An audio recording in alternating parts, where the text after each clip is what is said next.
अमन शर्मा जी। राधा वल्लभ श्रीवंश गुरुदेव जी। महाराज जी आपके चरणों में कोटि कोटि प्रणाम। महाराज जी रामचरितमानस में छुपाई है, तपबल रचहि प्रपंच विधाता, तपबल विष्णु सकल जग त्राता, तपबल शंभु करहि संघारा, तपबल शेषु धरई भई मही भारा। महाराज जी हम कौन से अपने जीवन में ऐसा तप करें जिससे हमें भौतिक और लौकिक सुखों की प्राप्ति हो और भगवान श्री हरि के प्रिय अपने धर्म में चलने के मार्ग वृत्ति में जो कठिनाइयां आती हैं उनको सहजा, इसी को तपस्या कहते हैं।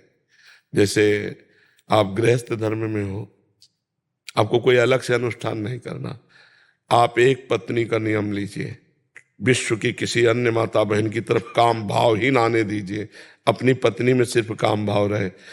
अधर्म का पैसा कभी स्वीकार मत कीजिए, अपने कार्य क्षेत्र में कभी बेईमानी मत कीजिए, अपने कार्य को भरपूर कीजिए और नाम जप कीजिए। इसमें जो विघ्न आएगा उसको सह जाइए, उसे तप कहते हैं। अपने धर्मानुष्ठान में स्वाभाविक जो कष्ट आता है उसी को सह जाना तपस्वी कहा जाता है। समझ रहे हो? अपने धर्मानुष्ठान में 3 बजे उठे, स्नान करके बैठ गए, 5 बजे तक भजन किया, फिर ऑफिस की तैयारी की, ऑफिस चले गए, या व्यापार या किसानी जो कार्य है, अपने धर्म के अनुष्ठान में जो कष्ट मिलता है उसको सह जाना ही तपस्या कहते हैं। सहना ही, सहनशीलता ही तपस्या है। सह जाना, भूख प्यास गर्मी सर्दी मान अपमान, इन सबको सह जाना ही तप है। तो अब जितना सह पाओ उतने तपस्वी कहे जाओगे। बाहरी आग तो सह गए लेकिन अंदर की कामाग्नि को नहीं सह पाए, क्रोधाग्नि को नहीं सह पाए, मोह को नहीं, अहंकार को नहीं सह पाए। इन अग्नियों को सहो। अपने धर्मानुष्ठान में आंतरिक जो ताप देने वाली अग्नियां हैं इनको सह जाओ, वही बस सबसे बड़ा तपस्वी है। ठीक है जी। हर्षिता पुरी जी देहरादून से। राधे राधे। राधे राधे। श्री हरिवंश महाराज जी आपके चरणों में कोटि कोटि प्रणाम। महाराज जी पिछले कुछ दिनों से आपकी कृपा से, श्री जी की कृपा से घर में भागवतिक माहौल हुआ है और माता पिता के प्रेरित करने पे मैं नाम जप करना शुरू किया हूँ। महाराज जी आप पूछ रहे हैं कि भाव के बिना नाम जप से भी लाभ मिले? बिल्कुल परम लाभ, अवश्य लाभ मिलेगा। जैसे हमारा चिंतन कहीं और हो, हम भोजन पा रहे तो हमारा पेट भरेगा कि नहीं भरेगा? पेट तो भर जाएगा ना। पेट भर जाएगा कि नहीं भर जाएगा? हाँ, तो हमारा मन कहीं और लगा हुआ है, हम राम राम जप रहे, कृष्ण कृष्ण जप रहे, तो हमारा काम हो जाएगा। हमारी भगवत प्राप्ति की यात्रा चल रही है। दूसरा उदाहरण, जैसे अग्नि में दाहिका शक्ति है, जलाने की शक्ति है। प्यार से छुओ तो जल जाओगे, श्रद्धा से, अश्रद्धा से, या कोई छुआ दे, उसमें जलाने की शक्ति है, दाहिका शक्ति, वो तुम्हें जला ही देगी। जहर में मारने की शक्ति, श्रद्धा से पी जाओ या धोखे से पी जाओ या कोई जबरदस्ती पिला दे, तुम मर ही जाओगे। ऐसे नाम में अपार शक्तियां हैं। भाव कुभाव अनख आलसहु, नाम जपत मंगल दिशि दसहु। परम कल्याण हो जाएगा, मन लगे न लगे। मन लगे या ना लगे, जब हम नाम जप करेंगे तो सब स्थितियां अपने आप आ जाएंगी। हम आपको प्रमाण देते हैं कि जो सीधे राम नहीं कह पाते थे, वो बहुत बड़े ग्रंथ के रचयिता हुए, जो हमारे सनातन धर्म का इतिहास है। तो यदि हम भाव से जपें या कुभाव से जपें या श्रद्धा से जपें या अश्रद्धा से जपें, नाम अपना प्रभाव दिखा के रहेगा। जैसे जहर में मारने की शक्ति, अमृत में अमृतत्व शक्ति है, अग्नि में जलाने की शक्ति, दाहिका शक्ति। ये जब प्राकृतिक अपने भाव को नहीं छोड़ पाते तो नाम अपनी महिमा को कैसे छिड़ल देगा? विवश हो जाकर नाम सुमरे, विवश होकर भगवान का नाम ले ले तो गोपति भव सागर तरे। और सादर सुमिरन जे नर करें, अगर कोई सादर सुमिरन करे तो नाम ले तो भव सिंधु सुखाही, करो विचार सुजन मन माही। भगवान का नाम संसार समुद्र ही सुखा देता, न नौका की जरूरत है न नाविक को नाव खेने वाले की जरूरत। नाम ले तो भव सिंधु सुखाही। नाम अपार महिमा में है। आपका मन लगे न लगे, भाव बने न बने, जिह्वा से नाम का स्पर्श हो रहा, सब काम बन जाएंगे। जैसे 2 लकड़ियों के घर्षण से अग्नि पैदा हो जाती है, अरण्य मंथन, ऐसे ही राम नाम या कृष्ण नाम, राधा नाम, हमारी जिह्वा, इन दोनों का घर्षण होता रहे, राधा राधा राधा राधा राधा, इससे दिव्य शक्ति प्रकट हो जाएगी। सब अध्यात्म का ज्ञान हो जाएगा, सब अध्यात्म की वृत्ति आ जाएंगी। एडवोकेट परीक्षित शर्मा जी दिल्ली से। राधे राधे। महाराज जी आपके चरणों में कोटि कोटि प्रणाम।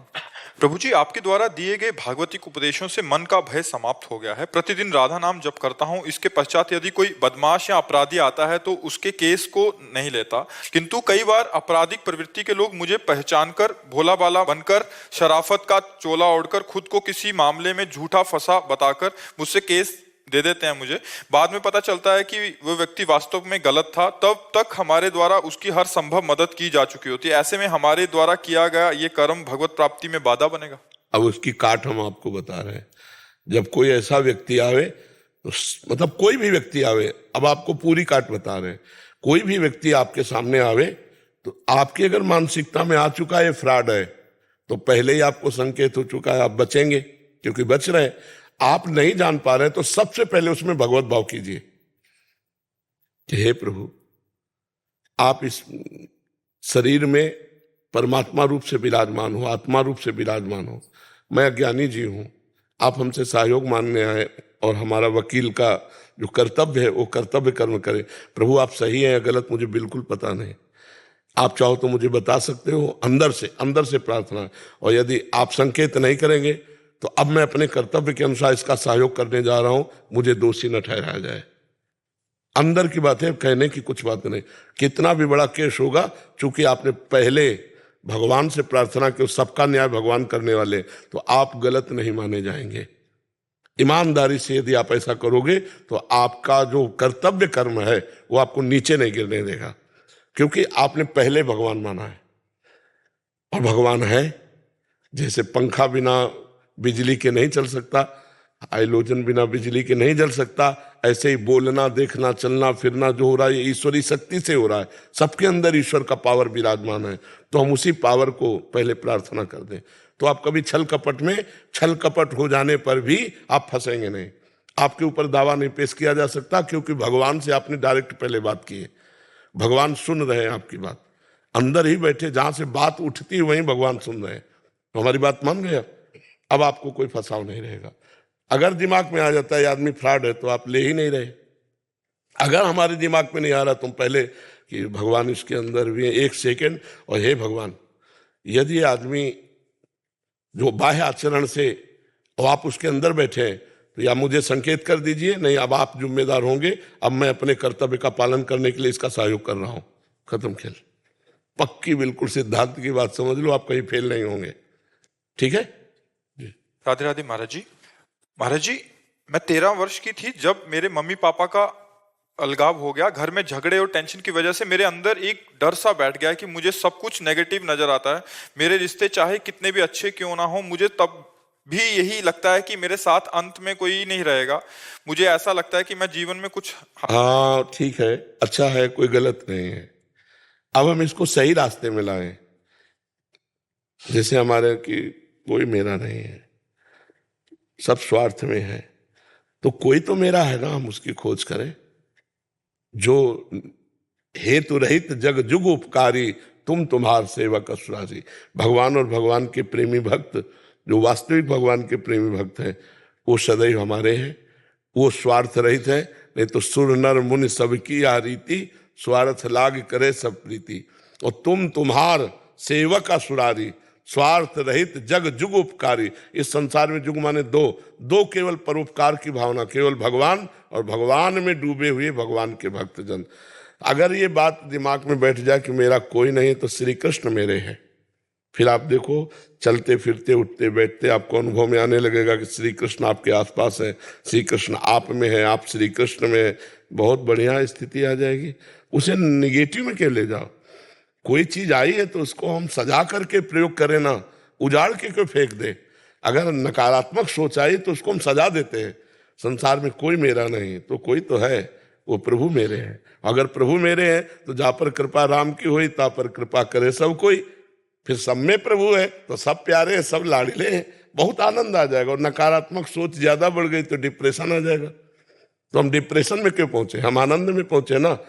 जब सब जगह से ठोकर लग जाए, कोई दरवाजा ना दिखाई दे, तो एक दरवाजा है भगवान का, जो गले लगाते हैं। और भगवान प्यार कर लिए तो सारा संसार प्यार करेगा।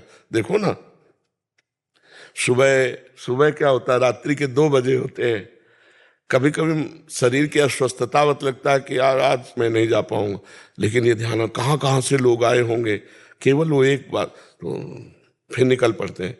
और जब देखते हैं सबके चेहरे प्रसन्न, सबके चेहरे आनंदित, ये जो सबका प्यार मिल रहा है ये मेरे भगवान का प्यार मिल रहा है। इतने रूपों में मेरे भगवान आकर मुझे प्यार दे रहे हैं, क्योंकि जिंदगी में किसी प्यार को स्वीकार नहीं किया, न माँ के प्यार को, न पिता के, न भाई को, न संसार के, न किसी सुख को, जिंदगी में नहीं। तो भगवान इतने रूपों में प्यार देते हैं, बच्ची बच्चा बूढ़ा, कोई नाच रहा है, कोई रो रहा है, कोई आनंदित हो रहा है, कोई मतलब हर एक दृश्य अलग होता है। तो हृदय आनंदित रहता है कि भगवान इतने रूपों में हमें प्यार दे रहे हैं। तो हम निगेटिव को पॉजिटिव में बदले, प्रभु के सिवा मेरा कोई नहीं। तो प्रभु जब प्यार करने लगेंगे तो सब रूपों में प्रभु प्यार करने लगेंगे, फिर निगेटिव रह ही नहीं जाएगा। हर परिस्थिति में भगवान का प्यार नजर आता है। अगर हम भगवान से जुड़े हैं तो हम कह रहे हैं कदम कदम पे भगवान का प्यार दिखाई देता है, दुलार दिखाई देता है। हम भगवान से प्यार करें तो सारे जगत से प्यार मिलेगा, और जगत से प्यार करें भगवान से विमुख हो जाए तो कहीं प्यार नहीं मिलेगा, पक्का समझ लो। महाराज जी आजकल माहौल इतना खराब हो गया, कल वो शरणागत हैं तो वो बच्चे आए थे, वो 12वीं में पढ़ते हैं, कह रहे हैं हमारे स्कूल की, उनका सखियों वाला स्कूल है, तो वो कह रहे हैं स्कूल की लड़कियां पीती हैं और इतना पीती हैं कि मतलब उनको उठा के लाना पड़ता है। 12वीं में पढ़ रहे हैं महाराज जी, हम आश्चर्यचकित हो गए। अच्छा बच्चे, हाँ, कुसंग ना, कुसंग और गलत आजकल मोबाइल सबके पास रहते हैं, तो देश विदेश की सब बातें देखते हैं। तो अपने देश के बच्चे विदेशी कल्चर को स्वीकार कर बर्बाद हो रहे हैं, नहीं हो रहे। अब बताओ, बच्ची शराब पिएगी तो क्या होगा, बच्चे शराब पिएंगे तो क्या होगा? ये जीवन इनका उन्नति के लिए है इस समय या प्रमाद के लिए है? ये तो नए बच्चे हैं, हमारे भारत के भविष्य है। हर बच्चा हमारे भारत का भविष्य है। अब ये भविष्य अगर रोड में लड़खड़ाता चलेगा तो भारत कैसे महान हो पाएगा? तो ये भविष्य है बिल्कुल। महाराज जी समझाने पे कहते हैं समझाने वाले की सोच छोटी है, दुनिया आगे बढ़ गई, हम पीछे जी रहे। महाराज जी, जब नाम जप करते तो काउंटर मशीन आगे रहती तो उसको भी लेके क्या नाम जप कर रहे हो, ये सब बोलते नहीं, किसी की मत सुनो, आप अच्छे आचरण करने वाले बनो। हम ये कहते हैं भय और शासन ये हर घर में, हर व्यक्ति में, हर समाज में होना चाहिए, तभी बनेगा। हमें लगता है माता पिता की भी गलतियां हैं, क्योंकि माता पिता खुद पीते हैं या खुद ऐसे आचरण करते हैं, तभी बच्चों को बढ़ावा मिलता है। अगर धर्म से माता पिता चले तो हमें लगता है उनके बच्चे ऐसे कैसे हो सकते हैं, ऐसा कैसे हो सकता है? महाराज जी जो पीते नहीं है उन बच्चों को तो कहती है बैकवर्ड है, मतलब आप बिल्कुल पीछे हो। बैक में रहो, अच्छा है। सामने तुम कह रहे, सामने बढ़ करके दिखाओ क्या तुम बन जाते हो, ऐसे अच्छा रहे, बैक में रहे अच्छा रहे। आगे भगवान को रखो, तुम पीछे रखो, सुरक्षित रहोगे। आगे शराब को रखेंगे, पता चल जाएगा। गंदी बातें, अब जब शराब पियोगे तो वासना बढ़ेगी। शराब में सबसे बड़ी मादकता होती है काम और अहंकार, दो शत्रु बढ़ते हैं। जब नाली में पड़े देखो शराबियों को तो कहीं, तो हमें लगता है ये चीजें मानव जीवन को नष्ट करने वाली है, दिव्यता से गिराने वाली है। नहीं पीना, तुम बच्चों मत पीना, तुम बैकवर्ड बने रहो, अच्छा है। आगे आगे मत आना, ऐसे गंदे आचरणों में आगे नहीं होना चाहिए, पीछे ही होना चाहिए। जी महाराज जी, मुझे एक प्रश्न पूछना आपसे। जैसे हम कान्हा जी की सेवा करते हैं तो मंदिर में मतलब और भी भगवान जी हैं, जब हम भोग लगाते हैं तो क्या मतलब सिर्फ कान्हा जी को भोग लगाते हैं, तो बाकी भगवान का अनादर तो नहीं करते? नहीं, कान्हा जी को भोग लगा रहे हैं तो उसी में भावना कर लो कि भगवान तो एक है, रूप अनेक है, तो प्रभु सब रूपों में इसी में पा ले, भावना कर ले, क्योंकि विराजमान किए हो ना। अगर विराजमान ना होते तो बात अलग है। जब और भगवान के रूप विराजमान है, तो अगर भगवान कान्हा रूप में है तो भगवान शिव रूप में भी है, राम रूप में भी है। अगर आप ये रूप विराजमान किए हो तो मान लो कई थाल ना लगा के एक थाल में भावना करो कि कान्हा और आप सब पालक हो, तो एक साथ अर्पित हो गया और भगवान एक रूप में ही पालेंगे तो सब रूपों में पहुंच जाएगा। पर हमारी भावना, जब हम चार भगवान विराजमान किए तो चारों को भोग लगाने की भावना करें, ठीक है? एक ही थाल में चारों पालेंगे, घर की बात कोई अलग थोड़ी, वही भगवान शिव है, वही राम है, वही कृष्ण है, वही हरि है। पहले तो भगवान जी का भोग मतलब लगाते थे हम, तो लगता था कि भगवान ने लिया है, मतलब जैसे पानी है, दूध है, तो वो कम होता दिखता था, लगता था पी नहीं, वो तो खैर भावना है, लेकिन भगवान सिर्फ भाव खाते हैं। अब बात समझना, भगवान, ये तो मान लो आपने भावना की है, त्रुटि तो नहीं हो रही हमारे से? नहीं नहीं नहीं, भगवान सिर्फ भाव लेते हैं। भगवान पार्थिव वस्तुओं को भोग नहीं पाते कहीं भी। भगवान, जब आप उस भाव दशा में पहुंच जाएंगे तब आपके साथ खेलेंगे। उस भाव दशा में जब आप शरीर भाव से रहित हो जाएंगे, स्त्री पुरुष भाव रहित, सच्चिदानंद भाव, तो फिर भक्तों के जीवन में आता है कि भगवान उनके साथ खेले, भगवान उनके साथ खाए, भगवान उनके साथ ऐसी ऐसी लीलाएं कि अपने लोगों को भगवान का भाव बढ़ाना है। मेरे ठाकुर जी पा रहे हैं, और ये कि रोटी कम हो गई है। नहीं मतलब जैसे खुशबू आती है ना भगवान जी जब जी पीने में, हाँ तो जी वो चीज थोड़ी लग रहा है कि कम हो रही है, ऐसे कुछ। नहीं नहीं, नाम जप कर रहे हैं आप, नाम जप कर रहे हाँ हैं, जी। नाम जप करते रहिए, नाम जप भी करते रहिए और सेवा भी करते रहिए, और खवाते पिलाते रहिए इनको थोड़ी थोड़ी देर में। क्योंकि गोपाल है ना। इनको लाए थे तो छोटे थे, अब हमने इनको देखा है बड़े होते हुए, मतलब हमें ऐसा फील होता है कि बड़े हो रहे हैं। और भाव होना चाहिए, भाव से ऐसा अनुभव होगा बिल्कुल। और भाव हो जाएगा तो आपको लगेगा कि हमसे कह रहे चलो वहां ले चलो, हमसे कह रहे चलो वो खवाओ, चलो हमें वो दिखाओ, ऐसा भी आने लगेगा। वो अंदर ही पूरा सिस्टम पकड़ लेते हैं और वैसे ही भाव में दिखाते हैं। बहुत सी वो अटखेलियां तो करते हैं हमारे साथ, हमने देखा है 2-3 बार ऐसे। और इनको छुपाओ, जितना भगवत अनुभव छुपाओगे उतना ही बढ़ेगा।